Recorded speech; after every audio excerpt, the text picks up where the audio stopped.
Tēnā koutou katoa, talofa lava, namaste, ni hao, welcome. We're delighted to see you all today. I'm almost thinking that perhaps after years and years of pushing, working theories might be coming of age in terms of teacher interests and attention. So we're delighted to have the opportunity to present to you this afternoon an aspect of the project that we did together about working theories, and in terms of today we've titled it Recognising, Interpreting and Fostering Holistic Outcomes. So we're presenting today on behalf of a much wider team, and some of you may have been present when we presented with Bianca, who's next to Daniel in the photograph, and Lindy, who's next to me in the photograph. That's obviously not Maria, when we did a presentation around the use of visits to family homes to make those links between home and centre, which was an important part of our project in finding out about those links and how we could use those to foster children's interests and working theories. And so Lindy and Bianca were at Kins Myers Park, so we thank them for their involvement in the project. And at the time, as you can see, Daniel's a well-travelled man. He was a teacher researcher at Small Kauri Early Childhood Centre, along with Nikki, who's on the left there, and we all continue to present in different ways from this TLRI. Today, our plan is to firstly talk a little bit about the construct of working theories. Where did it come from? Why do we have it? What are we using it for? What's some of its potential? How might teachers respond? And the way that we're going to do that is to have a little bit of the background information about where the idea came from. I'm presenting that part. Maria is going to present an analysis of an everyday learning and teaching moment in an early childhood centre, and you'll see that shortly, because we're going to start with that to kind of provoke your thinking, and you'll see how Maria then makes the links to the material that we're presenting. And then we're going to introduce you to another child in Daniel's part of the seminar, when he talks about his work as a teacher researcher and how he engaged with her working theories and different working theories to Kayla's. The first thing, though, that I want to talk just a little bit about are the methods and the ethics related to the project. One of the things that became really strong in the project was the use of video excerpts. We know that teachers take a lot of photographs during the day, and you have a lot of difficulty sometimes even sorting out what to do with those and what the meaning is. So you can imagine again that we had many hours of video footage, and so it was really great to be able to go through and select excerpts and then have the collaborative dialogue that the research project enabled, but could also happen within teaching teams around really important pieces of selected video. So for us, going over and over the same piece of video, Maria used the phrase, what's press pause. You know, like you press pause and you really look at something, and then you keep looking and you keep looking, so that you can strengthen understandings and really deepen knowledge of what's happening for this child. What are they thinking? What's going on? Why? It also helped them to understand this phrase, meaningful responses, that was in the title of the TLRI, Inquiring Minds, Meaningful Responses. It's been very interesting in the last year or so to see that phrase of responding meaningfully becoming almost a synonym for planning, because of course planning's a word that's never really identified well with early childhood. So really thinking about what's happening in front of us and how are we responding in a way that is meaningful to the child. And we felt that we found some ways in this project of identifying what those were. Clearly, when you are interviewing families and family homes and you're taking a lot of video in an early childhood centre, there are lots of considerations to make around ethics. And for us, confidentiality was an overriding consideration. So even though we had used the principle of credit, which means that teachers and children, families could be identified, they've agreed that, sometimes we've overridden that and given children or other people's pseudonyms to reflect that. So one thing that we want you to know is that this is being audio recorded. This is not going to be available on the YouTube channel, so it's a great thing that you're here. And also we are really clear, please could we request that you do not take photos of any of the material during the video excerpts because we don't have permission for that. This is all about respecting the partnerships and parents that we have in the settings. Okay, so I think we're going to show the video. Please, Maria.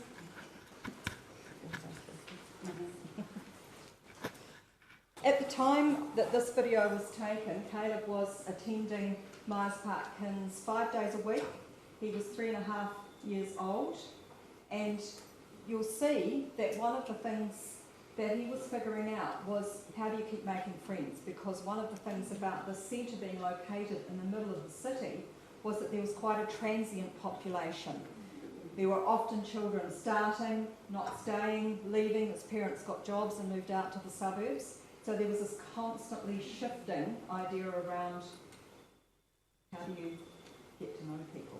So watch Caleb's working theories around that. Morgan's the big. See, Cody? Morgan is, I'm a little bit taller, and Morgan is really taller. But my brother was taller. He's 7 years old. 7. My mom said that is not good.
What sort of plane are you going to build, Morgan? Morgan? What sort of plane are you going to build?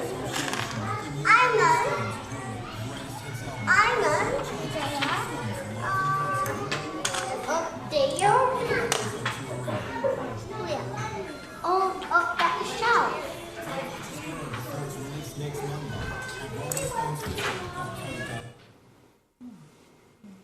So initially our teacher researchers recorded that piece of video because they were looking for evidence of children's interests.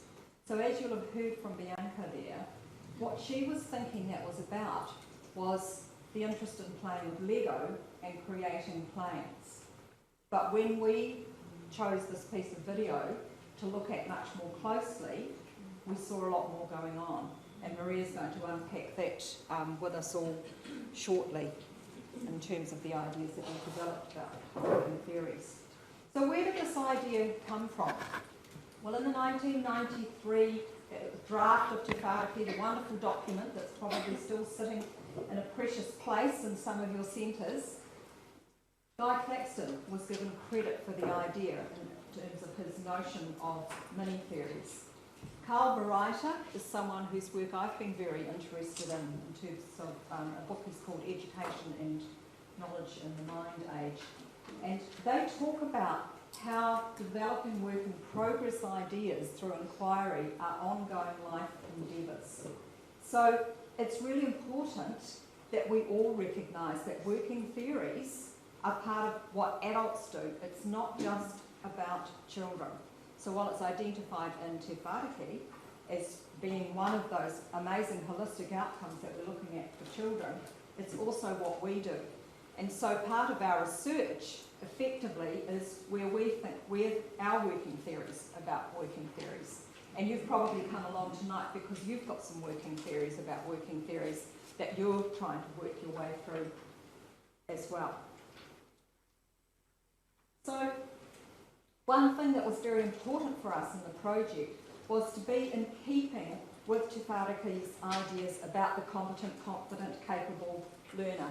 And I can see some people here who've been students in our classes who will know that one of the things we do is have students learn off by heart the aspiration statement of Te Whāriki, because that is so important in embedding our understandings of what that might mean for working theories.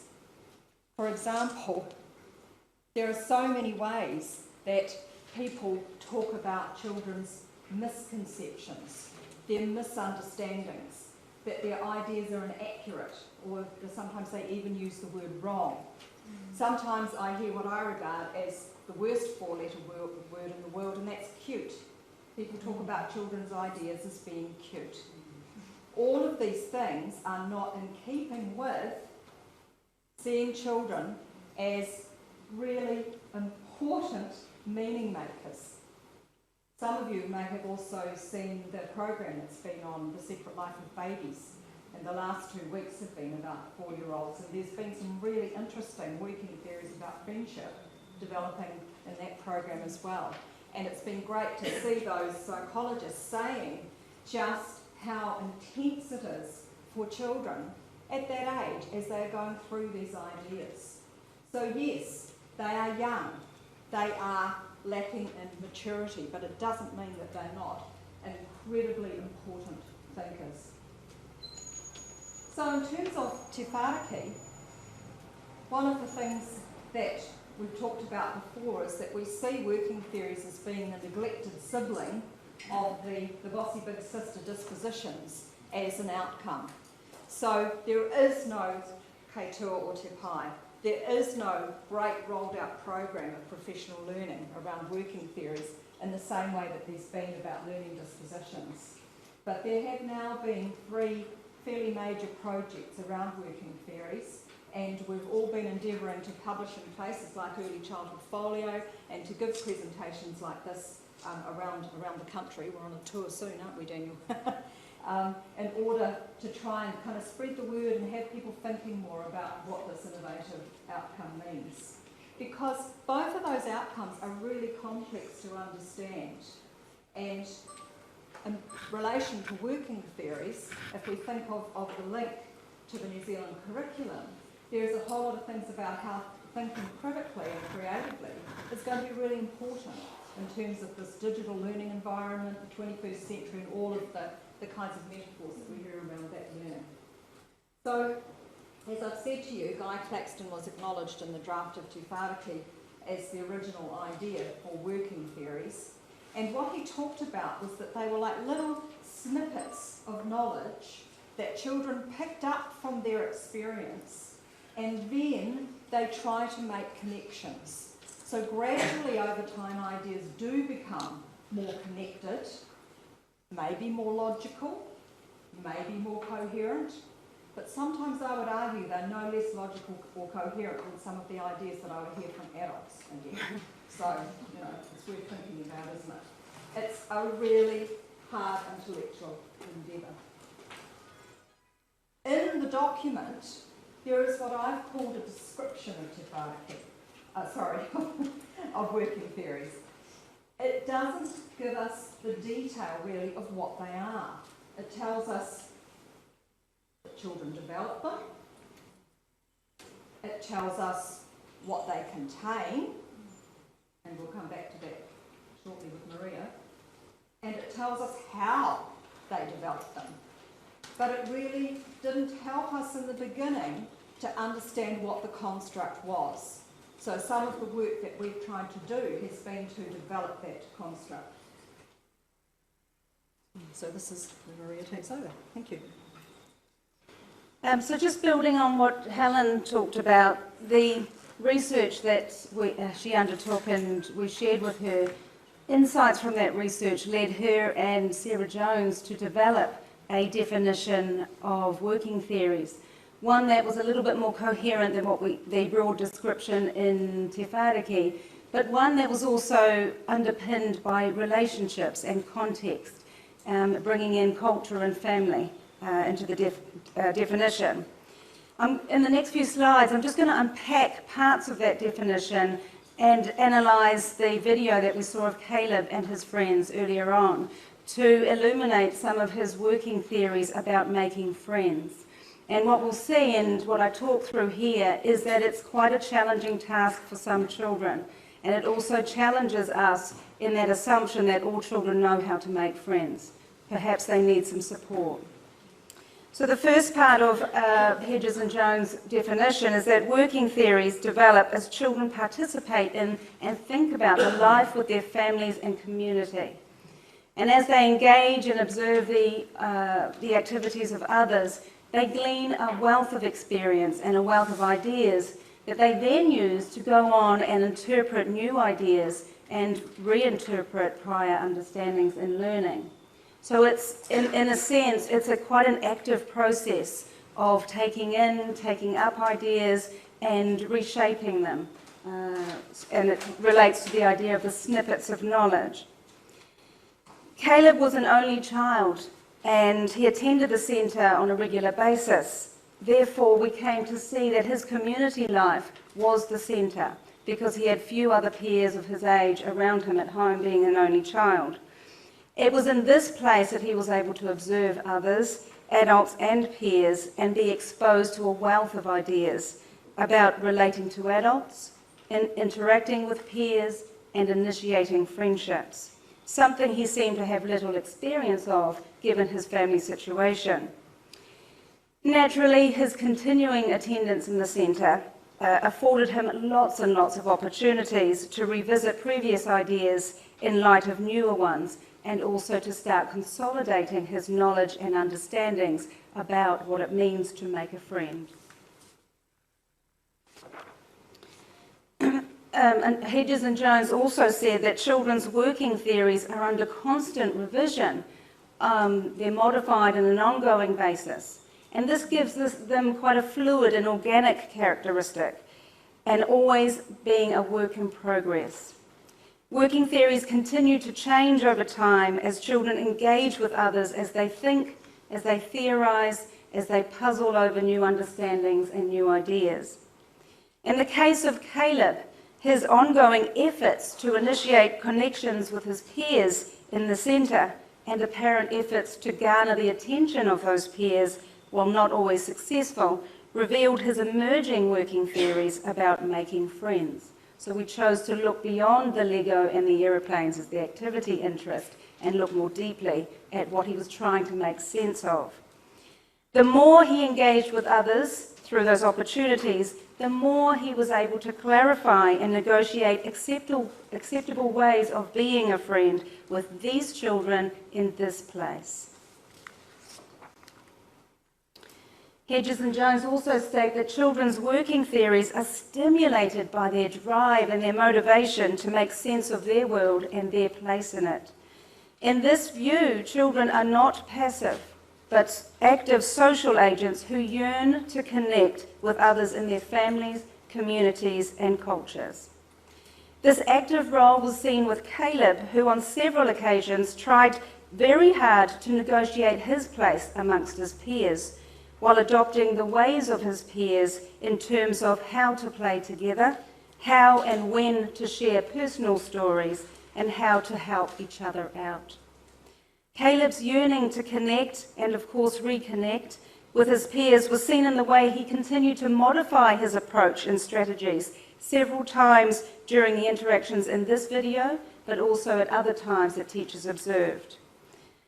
While what is important to also note is that Caleb also revealed to us during those efforts a strong sense of persistence and resilience and an ability to live with some uncertainty, and that's a real strength. So this idea that working theories are fluid and organic and an holistic outcome that combines knowledge, skills and strategies, attitudes and expectations challenges teachers in knowing how to assess and document them. As a team, as a research team with the teachers, we discussed how we might unpack working theories and its components to assist teachers in making sense of them. But we're also very careful in the way we present this unpacking that we don't promote the idea that learning is simple and narrow and can be fragmented. Rather, it's quite complex. So we started experimenting with the thought of documenting working theories and its components. We felt that using the language of holistic outcomes, knowledge, skills, and so forth would also resonate with policymakers and parents. But we were also very clear that the early childhood sector would contribute to assigning meaning to those terms so that they reflected what we felt was valuable.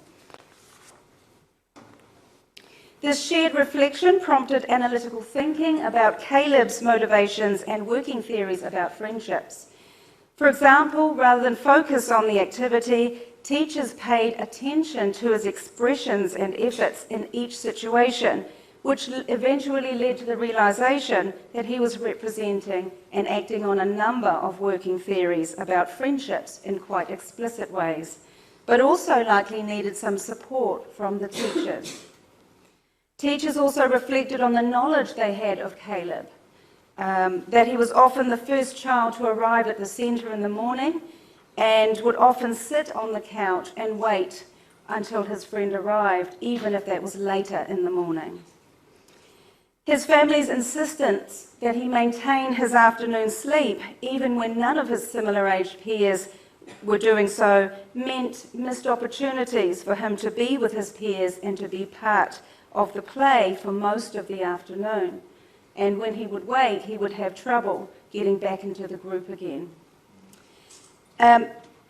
All of this, however, seemed to encourage Caleb to be very strategic and intentional in the strategies he used to initiate friendships. So he was working through all these ideas he'd gleaned through observing others making friends and interpreting them for his own experience. Teachers recognised his need for support in this area, offering it when they felt it was necessary, while also acknowledging his creative attempts at problem solving. Caleb's situation reminds us not to assume that all children know how to make friends, and it's a very challenging process for some. So after repeated viewings of the footage and paying close attention to Caleb and considering what else the teachers had observed over time, this is what we started to see and what we felt might assist teachers' assessment documentation. Again, we're not promoting the idea that fragmenting learning into bits and pieces is the way to go, but rather we wish to illuminate the complex nature of working theories as a holistic outcome that comprises interrelated components. And that's the knowledge, skills and strategies, attitudes and expectations. The table reveals those complex components that make up his working theories about making friends. They appear to include the knowledge that you need to have something in common to be a friend. For example, a big sister, a brother, similar family outings, similar interests like aeroplanes and Lego. They also included the idea that from an attitudinal perspective, you need to take an interest in what peers like to do. Example, talk to them about your family and your interests. It also revealed that you need to play in the same kinds of ways as your peers, have some sense of connection, and you need to talk with peers to become an accepted part of the group. Caleb had an expectation that if he followed these rules of friendship activities, then he too would become a friend in that group. So we were thinking a lot during this project, and we talked with the teachers about how they might apply some of this thinking to their work with other children. And I'm going to hand over to Daniel now to share some stories from his teaching experience.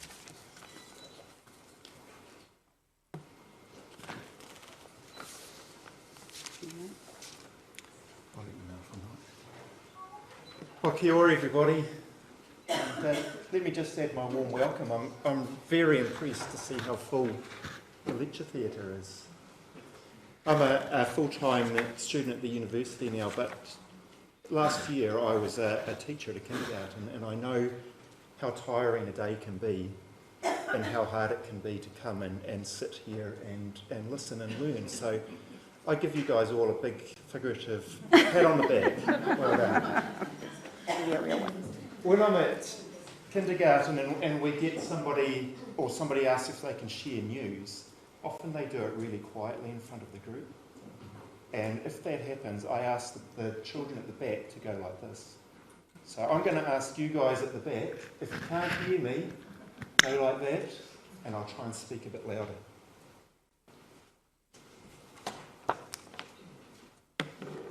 So, during the time of the research project, I was a teacher and a researcher at Small Kauri Early Childhood Centre. And this is a centre that's run by Linda, actually, who's here. And she's a lovely and very inspirational owner. And so thank you, Linda. She supported us through that research over 2 years and continues to now.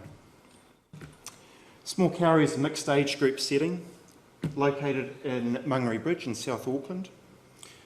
So children aged from about 6 months to 5 years are together all the time. Small Kauri is based around a flexible, resource-based and child-centred program, and there are minimal routines and minimal rosters. Small Kauri hopes to support children to become competent and confident learners by encouraging independence from a young age. The turnover is very low for both staff and children. Most children stay at Small Kauri until they go to school. The centre is licensed for 37 children, with up to 7 under 2s and 30 over 2. And on any one day, there are 6 teachers who are all qualified and registered, with another unqualified staff member who mainly works in the kitchen. And 90% of the teachers have been employed in the centre for more than 5 years.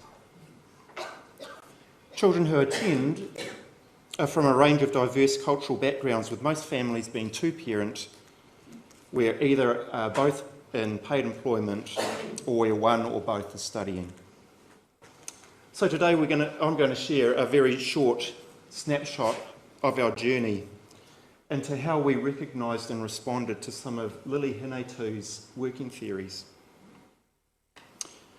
I'll share some of her interest that she had in animals, which was also shared by a lot of other children at the centre, and also the deeper interest that we noticed and the working theories that we saw. So what I'm sharing is really just a snapshot of where we're up to at the moment. In time, as we think more about it, our thinking might change.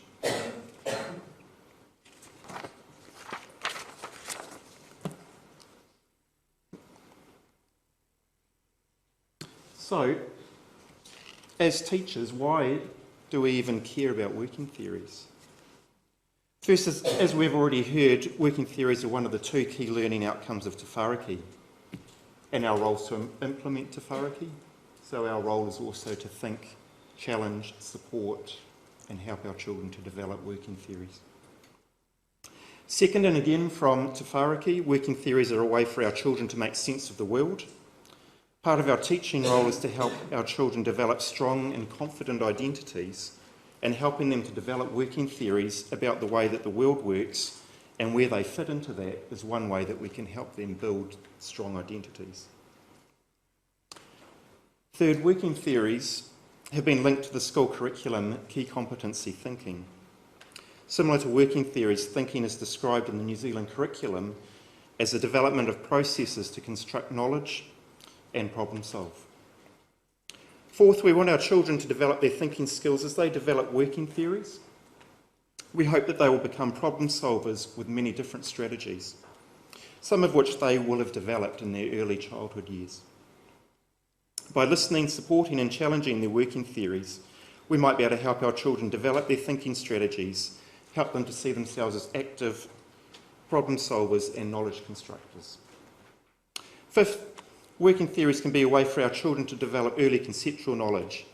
And as anybody who's worked with young children will know, sometimes they seem pretty wacky and weird.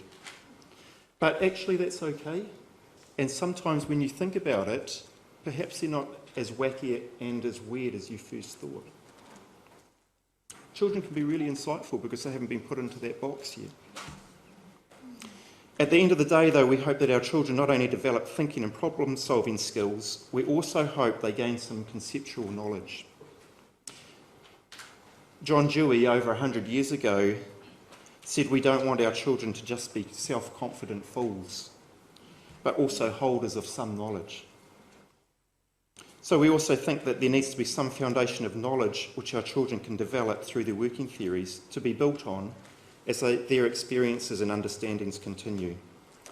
Often, the deeper you know a subject, the more you'll question it. And lastly, working theories are a way for teachers to gain an insight into how a child might be thinking and feeling, their interests, their beliefs, their theories, and their passions in life. Okay, so here's Lily-Hinato. Lovely, expressive, competent, capable. She was at small Kauri. She's not there anymore, she's moved on to school. She started at small Kauri when she was about 1.5 years old and stayed there till she went to school. Her older brother also went to small Kauri and they spent about 2 years together before he went to school. It meant having an older brother that when Lily started at the centre, we'd already built a relationship with her family. And Lily was also familiar with the centre because she'd helped drop off and pick up her brother at times. Right from the very start, Lily-Hinato had an interest in animals. From day one, she turned up with a soft toy called Doggy, and there it is on the top picture there. And Doggy stayed by her side for a long time. Her induction sheet that her parents filled in before she started said that her favourite books were animal books. Her favourite toys were all animals and she loved dogs and cats. Other children also noticed her interest and one child said, Lily-Hinato's best friend is Doggy. He sits with her when she is sitting and sleeps with her when she has a nap. All of this information informed our foundation of what we knew about Lily-Hinato and we would later build upon that knowledge as we got to know her better. It seems pretty obvious, say, that she was interested in animals when you see all that information, but that information isn't always in one place. And sometimes as teachers, we're too busy to be able to find that information.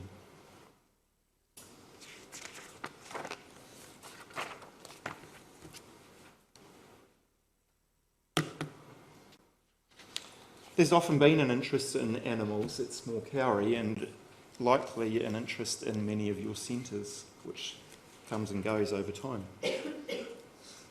Lily-Hinato is one of many children who showed a long-term interest in animals. She did turn up on day one with her dog. But there were many others interested in animals too, including some of her closer friends. And at first to us teachers, it seemed that the children all had a common interest in animals, and we would notice them using many of the small Kauri resources. The plastic toys, the soft toys, the books, the dramatic play that they were involved in. But after a while, we looked a little closer to try to recognise what was actually going on for each child. And this was when we discovered that animals were almost like a common media that the children were playing through, and often they were playing through it together, but with different underlying interests. So they would play with animals, but when we observed closely, talked with others and reflected on what was actually happening, we realised that they were playing with very different motivations. As we watched closely, we recognised that Lily-Hinato's interest was all about caring for animals, while another child was interested in facts and who was the strongest. One child's interest was all about families and interactions, and another was actually scared of animals and was trying to work through that. Many different interests, therefore, underlied the play, learning and exploration that was going on both in group situations and individually. Children were coming together, and at first it looked like they were all had a common interest, but actually there was something else behind that. But for the purpose of this presentation, and because you probably don't want to be here all night, we're just going to focus on Lily.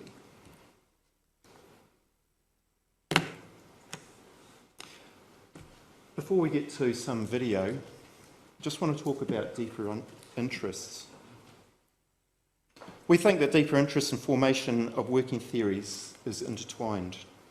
When you're interested in something, you think about it and you form working theories about it. And similarly, as you think and form working theories, this might actually increase your interest. Perhaps this should have been obvious to us from the beginning, something like that, but our thinking is at the point where we have found children form many working theories because they have that underlying drive, that motivation, or that inspiration to understand. When we understand those deeper interests, it enables us to respond in a more meaningful way. We know where our children are coming from and we can respond more appropriately. We can keep in mind those areas of natural motivations when we engage with our children, and these can lead to provocation of thinking and stimulation of ideas as we are operating within areas that naturally draw in the child. And Margaret Donaldson writes about deep interest being linked to thought, memories, hopes, feelings and senses, and these are really deep drivers. And they're really natural motivators, which can be tapped into by us teachers to provoke and stimulate learning. So that's some reasons why we think it's important to understand the deeper interests. But how did us teachers actually understand them? There were a few keys. First, we tried to suspend our judgments about what our children were really interested in, and that can be hard. While we engaged with our children at the same time, we took a step back to ponder and to wonder about what was really going on. The second key for us was all about time and space. And again, something that can be quite hard in the busyness of an early childhood centre. Sometimes, though, it's not just about sufficient time. It's about using whatever time that you have, however short that might be, but using it meaningfully. At small Kauri, we had, and still do, long periods of the day which were unstructured, and that enabled time and space to be provided, as did Linda's commitment to quality education in providing a higher ratio of teacher to children than the ministry expects. So that meant that teachers could be available for our children. We weren't caught up in routines and rosters that interrupted experiences, engagement and dialogue within between children. Time and space also meant we could build deep relationships with our children and get to really know them. We observed as we interacted and engaged by being in the moment with the children, but at the same time we continued to step back in our thinking, judgments and assumptions. For us, dialogue was also an important part of understanding the deeper interests. Dialogue with children, but also with families, friends and other teachers. It opened up doors and it helped us to understand our children's lives away from small Kauri. In the case of Lily-Hinato, these keys enabled us to interpret some of her working theories using caring for animals as a lens. Our deep relationship with her and her whānau enabled understanding of her deep interest, motivations and the basis behind the thinking and developing working theories. Because of our deep relationship with Lily-Hinato and because we understood her interest, this changed the way that we responded to her.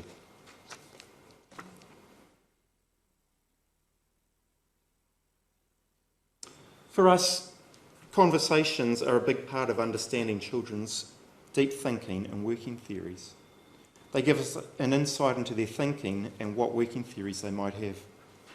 Conversations also build relationships as children learn that teachers are interested in their thinking, which encourages children to ask questions, to share their wonders, and to know that their feelings will be taken seriously. Sometimes these conversations were planned, but often they were spontaneous, meaningful and in the moment. Those types of conversations where as a teacher you really need to be on your toes. Shortly we'll show a video clip of a conversation between one of the small Kauri teacher researchers, Nikki, and Lily-Hinato. Nikki had noticed Lily-Hinato and her friend Richard having a heated debate that involved the clash of their working theories. Both children were really interested in animals but had very different thinking. Richard's working theory was that lions were the strongest of all and could easily kill other animals. That completely clashed, of course, with Lily-Hinato's underlying interest and motivation about caring. All animals should care for each other, perhaps.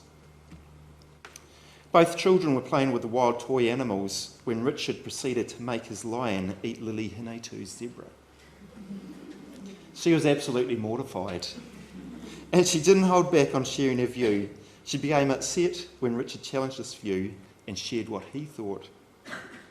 So Nikki stepped in as the situation was actually getting a bit heated, and she talked about wild animals and their need to eat for survival. And this became a journey in itself that involved many children and many teachers. They read books, looked at video clips, and engaged in many conversations about animal survival. The teachers became researchers along with the children, wondering, questioning, and challenging each other.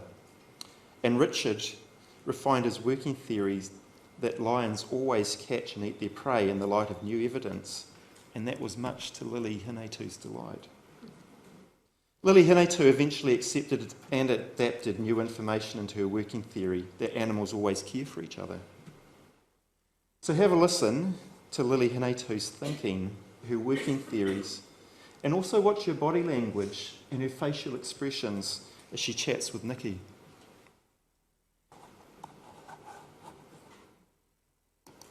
Why do you think you're so caring? Because my brain's controlling. Your brain's controlling you to be caring for animals. You worry about animals and snails and things like that sometimes. Is that right? What do you worry about? You're worried they might get killed. I remember when you used to play games with Richard and the other children, and how Richard used to be the lion and used to be the zebra, and you got a bit worried that the lions have to kill you, things like zebras to eat. Does that still worry you, or are you feeling okay about that idea now? Still worries you? Yeah. Because you know those animals, if they don't kill to eat, then they will die. And if the zebras don't eat, then we will die. Exactly. So some animals have to kill to eat. They don't get handed cat food or dog food, like how we have cats and dogs at home. If they're out in the wild, tigers and lions, all different animals need to kill things to eat. Which is what they have to do. But some bad zebras, tigers have to fight and we have to eat those ones. So they need to try to find the bad zebras. Yeah. How do I know if it's a bad zebra? Because they can see everywhere. If the ones that don't have red eyes have bad, but the ones that have red eyes, they're bad. So if they kill the bad ones, it's alright. What if they run out of bad ones to kill and there's only good ones left? Do you think they should stop eating and then die? No, they should find more animals. Some more bad animals, like not zebras. The doggy wanted to... And unfortunately we don't have time to show you the next video clip, which is really interesting as well. But you know, when you look at that video clip and you think about Lily's underlying interest about caring, it informs you a little bit as a teacher, and it informed Nikki, and she was able to question and challenge in a gentle way, but in a way that really connected with her, because she understood what was going on underneath the play. So that was a conversation that took place with only Lily-Hinato, which is fairly unusual.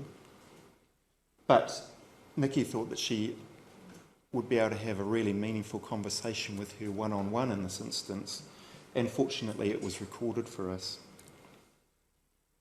Lily-Hinato's working theory that all animals care for each other had been refined as she had to fit conflicting information into it.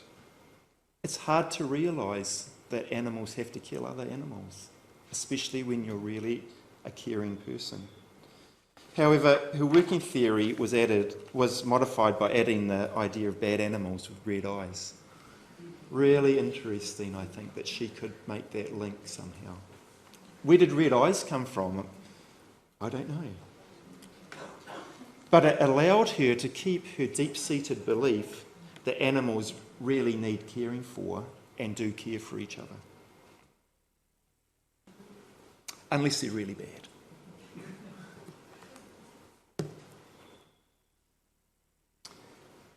The following clips are part of about 20 to 30 minutes of footage, and of course we don't have time to show all that. And it shows Lily-Hinato and her friend Zoe making a safety helmet for a soft toy dog and then testing it out.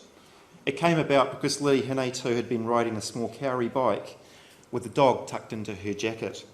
She was wearing a bike helmet, and she told me that the dog needed a helmet as well. So straight away, there are some possible working theories going on here. First, around safety.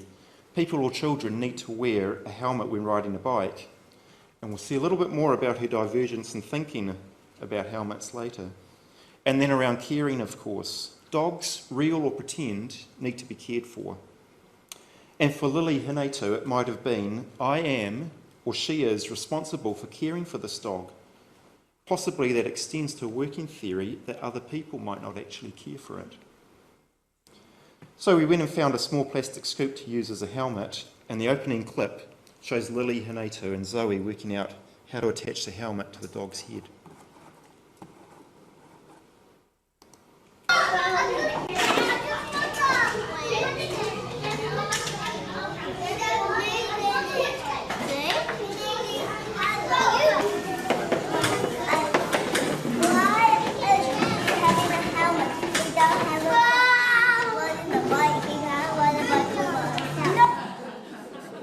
Fair question?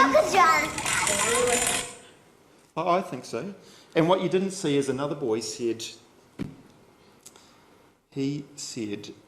why don't we just make small Kauri out of rubber mats? And then nobody would need to wear a helmet. Brilliant thinking. So they made the helmet, they sellotaped it on, and perhaps a working theory is that a helmet can't just sit on your head, it's going to fall off. And perhaps another working theory is sellotape is strong enough and sticky enough to keep that helmet on and to keep you safe. Once they were satisfied with how the helmet was fitting onto the dog, they took it for a test run on these easy rollers.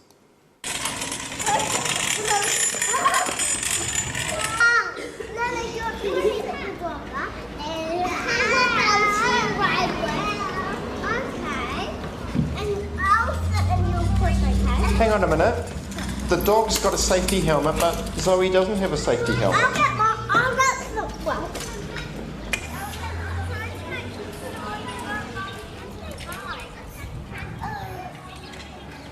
How does the puppy feel? He says he wants to ride on a different one. Oh. What else? Oops. Sorry. So, I actually asked the question about the how he was feeling because I knew about Lily-Hinato's natural underpinning interest in caring. And I wanted to know how she thought he was actually feeling now that they had protected him and cared for him. And she's very expressive, isn't she? You know, she thinks just a little bit before she responds. So they tried that out, and then they thought they'd better try some other things out too. Hey, hold on! I'll push you up. Now this is interesting. The pusher has the helmet on, the dog has the helmet on, but Lily doesn't. Four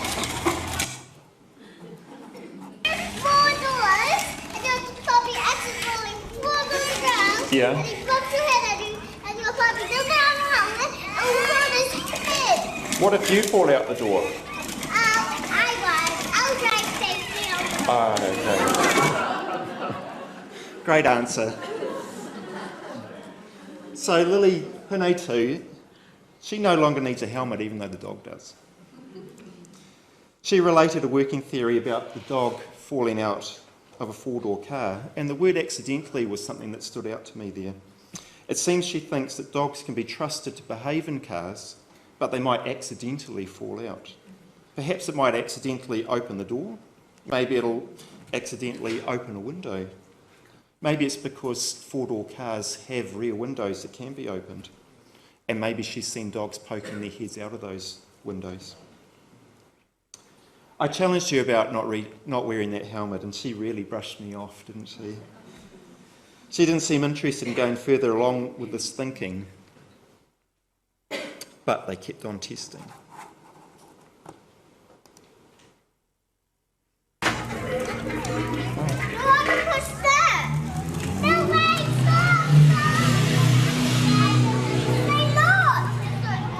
Oh, she had the handlebars around the wrong way.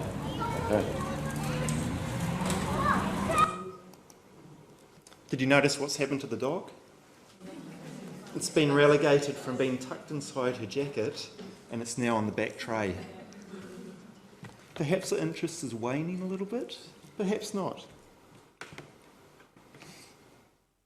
They keep on testing though.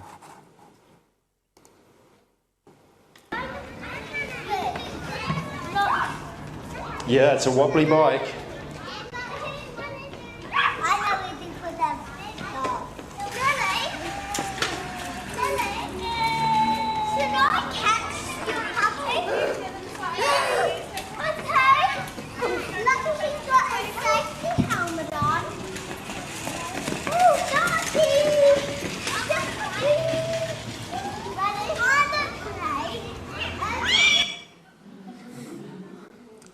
And Zoe got a turn sliding down the dog too to Lily. They just played together really nicely there. Did you notice that Zoe reinforced the thinking around helmets and safety by saying, lucky he has a safety helmet on? Perhaps this time because they've taken the dog up quite high on the box. Later on after that, I asked Lily-Hinato if she would slide a real dog down the ramp. She was quite adamant that she wouldn't. So while working around issues of caring, at the same time she seemed to understand that there's a difference between real live animals and pretend. Perhaps she remained aware of the pretend nature of the experience, but was still using it as a way of seeing how she could really care. From my point of view, Lily-Hinato's working theories were underpinned by her deeper interest in caring, and in particular her love and care for dogs, whether they are real or pretend in this situation. I should have asked her if she would have made a safety helmet, but I never got to that, for a real dog. I think she has a working theory that she is personally responsible for caring for dogs, and she was working through this working theory of personal responsibility through dramatic play. When we discussed Lily-Hinato's care of animals with her parents, her mum told us it might relate a lot to her relationship with her older brother.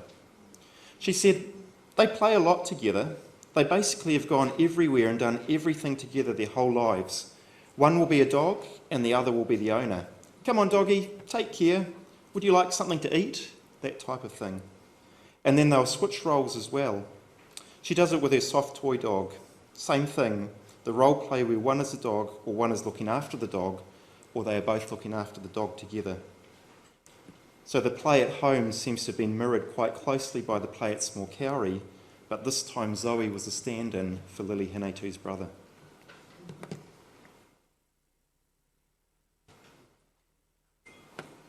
So here are some teaching strategies which we feel are important in terms of fostering children's working theories.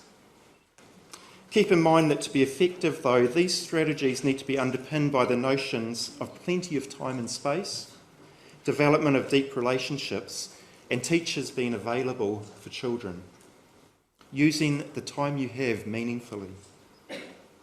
As teachers, we can lead by example and be role modelers when it comes to developing working theories. As we listen to our children and engage with them and understand their deep interests, we can also be constructors of knowledge and builders of our own working theories with them. This means being interested and being curious with our children. It means showing our uncertainty, questioning the children's understanding, but also questioning our own understanding, and showing children that we're doing it. It means challenging our children's thinking without hijacking it, but also means letting them challenge what we think. Perhaps as we do this and learn new information and refine our own working theories, we will gain a deep sense of satisfaction, which will grow into a genuine pleasure of learning, constructing knowledge and building working theories together with our children.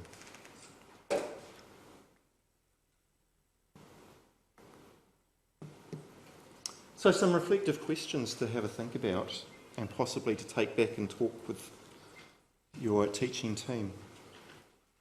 How do we engage in the busyness of your early childhood centres day and multiple observations that look beyond assumptions, involve careful listening and avoid hijacking children's thinking? Can we look deeper and ask ourselves, what do we already know about this child? Do we really know them well? Why does this children return to this type of play or resource or toy? What is it that they might be thinking during this play? Does this type of play occur at home? What has the child's family noticed?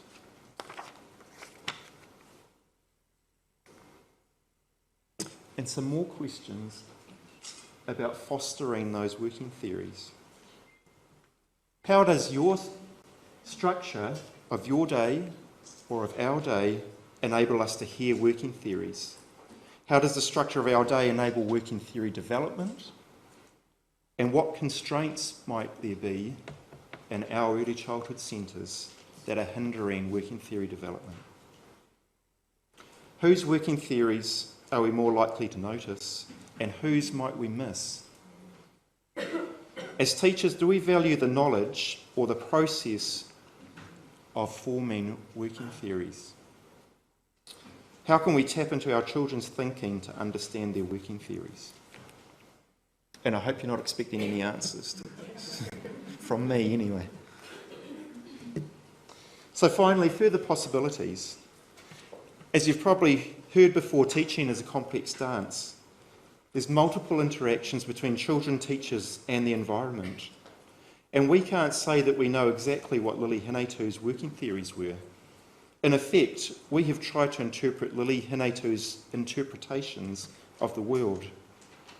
We can say that we think she was trying to make sense of her world, though, and we try to support, challenge and provoke her thinking based on the understanding that we had of her and based on our understanding that working theories continue to be developed over her and over our lifetime.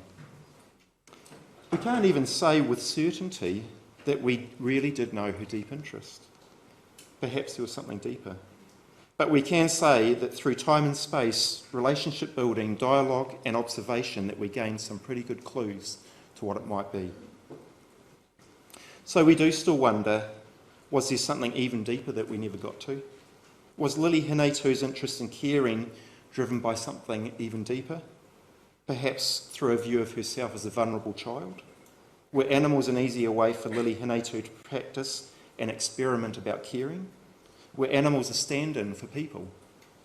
We don't know, and actually we're okay with that.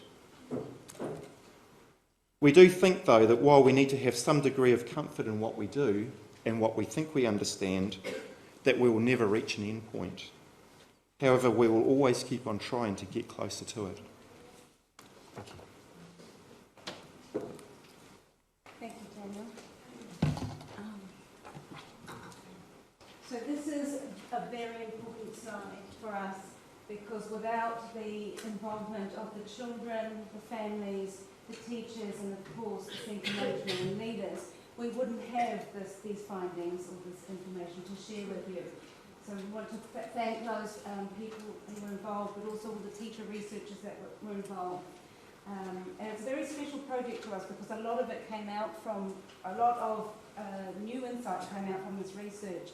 If you're interested in looking at that research or some of the outputs, go to the TLR or Google TLRI Hedges Cooper site, and it should take you to the Teaching Learning Research Initiative site with some of our outputs there.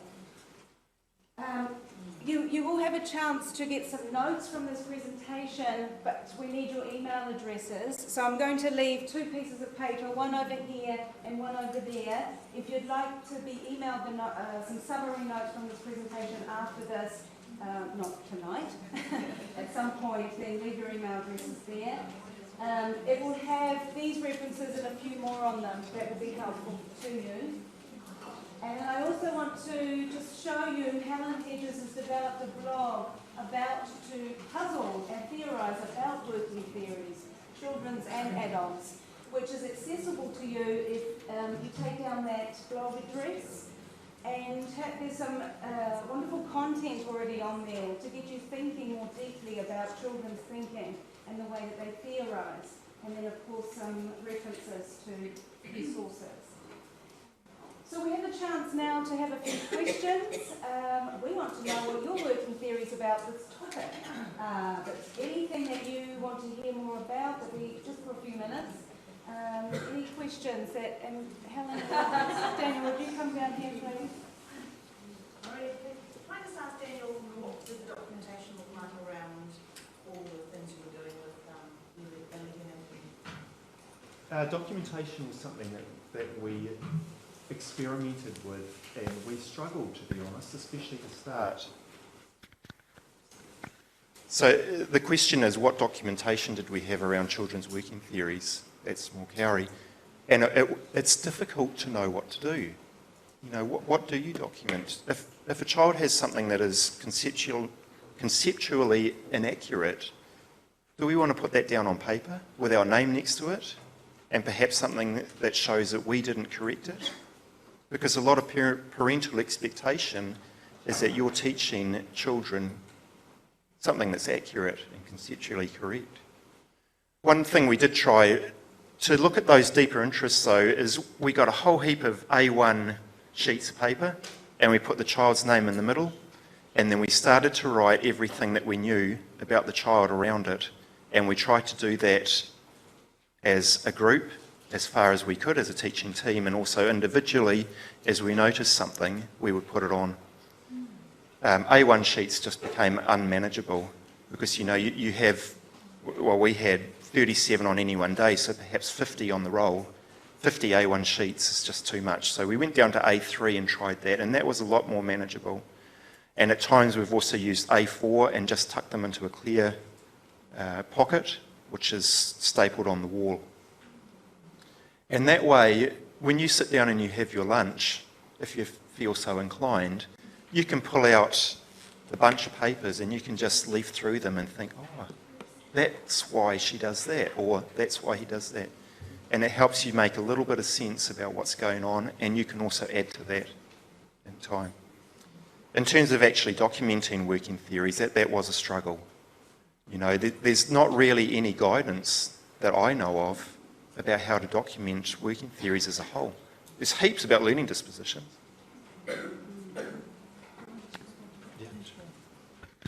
Yeah, not sure about this. Thank you for that question, because that's something that you can see we have been following up since as a team, because firstly, we do want to re-emphasise that these are 2 parallel outcomes. So the whole thing around working theories comes from the disposition to inquire. So one of the things that we looked at was, could there be ways that learning stories could have both of those outcomes written in, whereby it would then be all right to put these are the child's current working theories. So we've thought about that.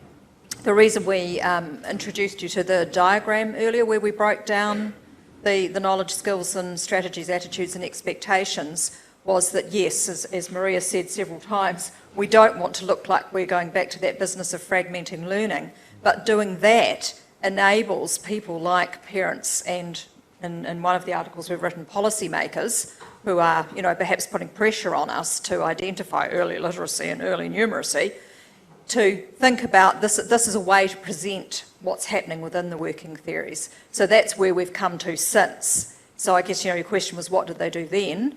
Well, they were still writing learning stories, as most people are, but it's one of the ongoing questions of how we're going to document working theories, and in a way that is parallel to dispositions, because we're not trying to set these outcomes up as oppositional.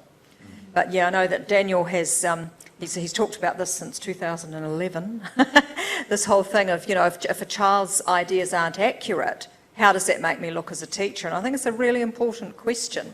So it means, again, about bringing in family and community, explaining what this notion of working theories is. One of the ways that I teach it in class is to link it to adult working theories and to explain how we have working theories of our own.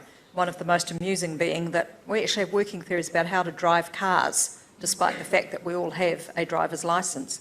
So, it's thinking about and explaining it to families in those terms so that they can then see their children's growing thinking in a different light, and in that way it may become acceptable to document in the evolving thinking, because that's, I think, the issue, isn't it?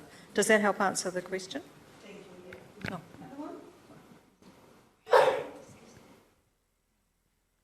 And I guess that also throws up the question of planning as well, because especially if it is a group that you're watching and observing and then perhaps documenting, because like you said, there's just so many different working theories working sort of,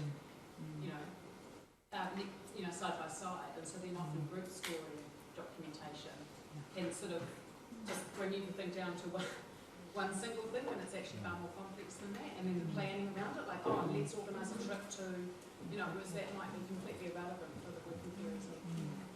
Yeah, no, really good points, thank you. Have you looked into sort of I guess first it's all about the documentation, but that sort of whole aspect of where to next in learning stories, like the whole planning possibilities becomes quite... Yeah, I think that's why we said we've taken up that term meaningful responses, because it helps to look at planning in that different light as something that follows on and keeps following on and keeps having potential. And I think we all know that sometimes you try things and they don't work because we haven't actually aligned with what the child's deeper interest is, as opposed to what we can see on the surface. And again, the first example that we showed was really cool like that, because teachers were thinking, the children are interested in planes and Lego and kind of developing those ideas. But it was only when we looked more deeply that we could identify what was going on. And I think, that's your point. Then how do you actually take that as a starting point for planning? Either of you want to? Yeah, I think another issue is that documentation is narrative, and it's a journey of learning and a journey of thinking. So it's not just a snapshot, it's a continuation. And what happens if one day you're with one child and you hear their working theories and you document that, but the next day he's away or he's outside and you're rostered on inside? You can lose track of that, so then suddenly it becomes a single snapshot, which might just show that they were wrong. If that's the correct term to use, they were conceptually inaccurate. And then, as a teacher and as a learning documentation, what's the real point of that then? I think it's got to show that journey, but somehow that's got to be incorporated in the team. So perhaps it's about those conversations that you have and the time that you make to have that team conversation, which I know is really hard to do, but to incorporate that all together.